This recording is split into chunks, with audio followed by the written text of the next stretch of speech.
ఎప్పటి నుంచి మీరు ఆశా వర్కర్‌గా ఎప్పటి నుంచి ఉన్నారు? ఎన్నేళ్ల సర్వీస్ అయింది మీది? అయితే ప్రధానంగా ప్రభుత్వం మారినాక 1 ఇయర్ దాటింది. మధ్య మధ్యలో మీరు ధర్నాలు చేసారు. ఇప్పటి వరకు ప్రభుత్వం నుంచి ఎటువంటి స్పందన వచ్చింది? ఎటువంటి స్పందన రాలేదు మాకు. నేను 20 ఏళ్ళ నుండి చేస్తున్నా. 30 రూపాయలు 20 రూపాయలు కాడికని చేస్తున్నా నేను ఆశా వర్కర్గా జీతం. ఇప్పుడు నాకు 20 ఏళ్ళు నేను చేయబట్టి ఆశా వర్కర్గా. ఇప్పటి వరకు ఫిక్స్డ్ జీతం లేదు, పనికి తగ్గ పారితోషికం. అప్పుడు 50 రూపాయలు 40 రూపాయలకు చేసినాం మేము. అప్పుడు పరిస్థితి వేరు, ఇప్పుడు పరిస్థితి వేరు కదా. ఇప్పుడు మాకు ఒక సెలవు లేదు, ఒక ఏది లేదు, ఈఎస్ఐ లేదు, పిఎఫ్ లేదు, ఫిక్స్డ్ జీతం లేదు. 5 ఏఎన్సీలు ఉంటేనే మాకు డబ్బులు వేస్తారు. గవర్నమెంట్ డెలివరీలు ఉండాలి. ఏ రాత్రి అంటే ఆ రాత్రి వాళ్ళు ఎంబడి వెళ్ళాలి. మేము సర్వేలు చేపిస్తారు, వ్యాక్సినేషన్ మేమే చేయాలా, లెప్రసీ సర్వే మేమే చేయాలా.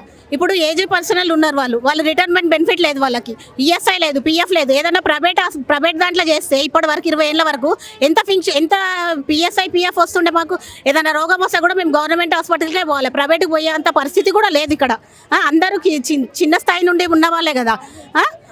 అందరు కిరాయిన్ల వాళ్ళు 9,000 జీతం 9,000 పారితోషికం. అది కూడా సగమే వస్తుంది ఒక్కొక్కరికి 5 ఏఎన్సీలు ఉంటే ఫుల్ వస్తుంది.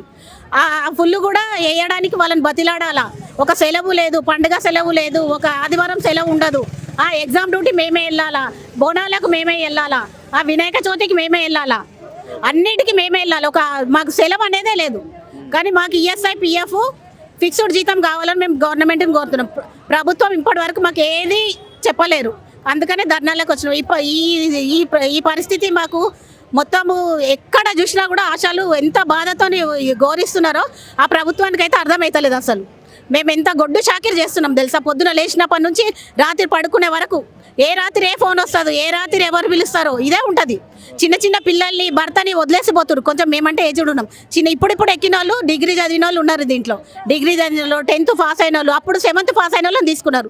అప్పుడు రాష్ట్ర ప్రభుత్వము, కేంద్ర ప్రభుత్వం స్కీమ్ అంటున్నారు. కేంద్రంలో పోయి మేము పని చేయట్లేదు కదా, ఇక్కడ చేస్తున్నాం కదా. కరోనా వచ్చినప్పుడు మేము ఇల్లు పిల్లల్ని అందరూ వదిలేసి కొన్ని మైళ్ళ దూరం నడుచుకుంటూ వెళ్ళినాం తెలుసా. అది కూడా ప్రభుత్వానికి అర్థమవుతలేదు. ఎంత షాకిరి చేస్తున్నామో. చిన్న స్థాయి నుంచి పై స్థాయి వరకు ఆశ ఉండాలా. ఎలక్షన్ డ్యూటీకి ఆశ కావాలి, సర్వేకి ఆశ కావాలి, లెప్రసీ సర్వేకి ఆశ కావాలి. మాతృ మరణాలు, శిశు మరణాలు తగ్గినాయి అంటే ఆశ వల్లనే తగ్గినాయి. ఏ ప్రభుత్వం వచ్చి ఎవరు చేస్తున్నారు మాకు. కానీ మేము మాత్రం ఇప్పుడు మాత్రం తగ్గేదే లేదు అసలు. మీరు చెప్పండి అమ్మా, అసలు ఫిక్స్డ్ జీతాలు అంటే ఇప్పటి వరకు మీకు మామూలుగా ఫిక్స్డ్ జీతాలు లేవు. ప్రధాన ఫిక్స్డ్ జీతాలు అంటే అదొకటి, ప్లస్ పిఎఫ్. ఇప్పుడు మీకు టైమింగ్స్ కూడా మీ డిమాండ్? టైమింగ్స్ కూడా అండి. మాకు టైమింగ్స్ కూడా ఏం చెప్పండి, 24 hours డ్యూటీ లాగా చేస్తున్నాం మేము. ఇప్పుడైతే ఏ టైంలో ఏ పేషెంట్ ఫోన్ చేస్తారో తెలియదు, ఏ సిస్టర్లు చేస్తారో తెలియదు. ఇప్పుడు ధర్నాకు వస్తున్నాము అని తెలిసేసరికి సిస్టర్ల ఫోన్లు వస్తూనే ఉన్నాయి మాకు. మేము ధర్నాలకు వచ్చినాం, అక్కడ ఎవరికి చెప్పిపోయావు మీరు, ఎవరికి చెప్పి మీరు లెటర్ ఇచ్చిపోయారు, మీరు ఎవరికి చెప్పిపోయారు అనే క్వశ్చన్లు వస్తున్నాయి. మేము ఎప్పుడు ధర్నాలకు వచ్చినా కానీ మాకు వెనకాల ఫోన్లు వస్తూనే ఉంటాయి. మా కడుపు తీపి కోసం మేము ధర్నాలకు వస్తున్నాం అని చెప్తే కూడా వాళ్ళు పట్టించుకోవట్లేదు. లెటర్స్ చేయడానికి మాకు చెప్పొద్దు, అవసరం లేదు, వెళ్ళిపోండి మీరు అని అంటారు. డాక్టర్స్ కూడా లేదు సార్, అస్సలు లేదు. మేము ఎప్పుడు పీకేస్తామో మీరు తీసేసినప్పుడు మీరు వెళ్ళిపోవాలి, మేము మెమోలు ఇచ్చేస్తాం. మీరు ధర్నా కోయిన కదా, మేము శాలరీ కట్ చేస్తాం అండ్ మెమో ఇస్తాం. మీ గవర్నమెంట్ సర్వేలు చేయించారు, ఇప్పటిదాకా లెప్రసీ సర్వే చేయించారు. మొన్న చేయకూడదని మేము మొన్న లెప్రసీ సర్వే అయితే చేయలేదు. కానీ ఈసారి మరీ బలవంత పెడుతున్నారు. కంపల్సరీ 24 hours మీరు ఈ పని చేయాలి, లేదంటే మీకు మెమోలు ఇస్తాము, మీకు జీతాలు కట్ చేస్తాం. ఇప్పుడు మామూలుగా మీరు 24 గంటలు చేస్తుంటారు, ఎప్పుడంటే అప్పుడు చేస్తుంటారు. ప్రత్యేకించి ఎలక్షన్ డ్యూటీ కావచ్చు, సర్వేలు కావచ్చు, వీటికి ఏమైనా ప్రత్యేక వేతనం ఏమైనా ఇస్తారా? లేదు సార్, 5 పైసలు కూడా రావు సార్. అవన్నీ జీతంలోనంట.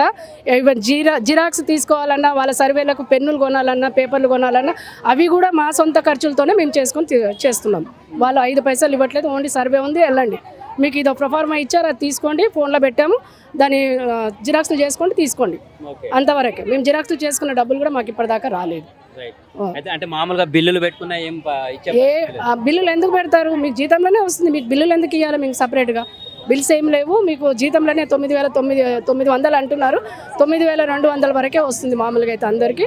ఎవరికి సరిగా జీతాలు కూడా కొంతమంది కట్ చేస్తున్నారు. ఏఎన్సీలు లేకపోతుందంటే 5 ఏఎన్సీలు 4 ఏఎన్సీలు అని పెడుతున్నారు. మాకు 1-2 దొరికిన వాళ్ళకు కూడా తక్కువ జీతాలు వేస్తున్నారు. అంటే ఇప్పుడు కింది స్థాయి నుంచి అంటే 5 ఏళ్ళ సర్వీస్ ఉన్నా కానీ 20 ఏళ్ళ సర్వీస్ ఉన్నా కానీ ఒకటే జీతం, సేమ్ జీతం అండి. నిన్న మొన్న వచ్చిన వాళ్ళకి అదే జీతం ఉంది, కరోనా టైంలో చేసిన వాళ్ళకి అదే జీతం ఉంది, అండ్ 50 రూపీస్ 20 రూపీస్ చేసిన వాళ్ళకి అదే జీతం ఉంది. మేము దాని గురించి కూడా అడుగుతున్నాం, దాన్ని కూడా ఎవరు పట్టించుకోవట్లేదు. అసలు ఆశలనే ఎవరు పట్టించుకోవట్లేదండి. ప్రజలు తప్పితే, సిఐటి వాళ్ళు తప్పితే, మన రాజకీయవేత్తలు అయితే అసలు మేము ఎవరమో మీరు ఎవరో ఏం పని చేస్తున్నారు, మీ డ్యూటీలు ఏమున్నాయని అడుగుతున్నారంట. కానీ మాకు ఇప్పటిదాకా మాకు ఆ ఛాన్స్ ఇస్తే మేము వచ్చి చెప్తాం సార్. అక్కడికి వచ్చి మీరు ఒక్క రోజు మా వెంబడి తిరిగితే మేము ఏం పని చేస్తున్నాం అన్నీ మీకు చూపిస్తామని అడుగుతున్నాం. ఏ రాజకీయవేత్త వచ్చినా మేము చేసే పనులు మేము మొత్తం చూపిస్తాం.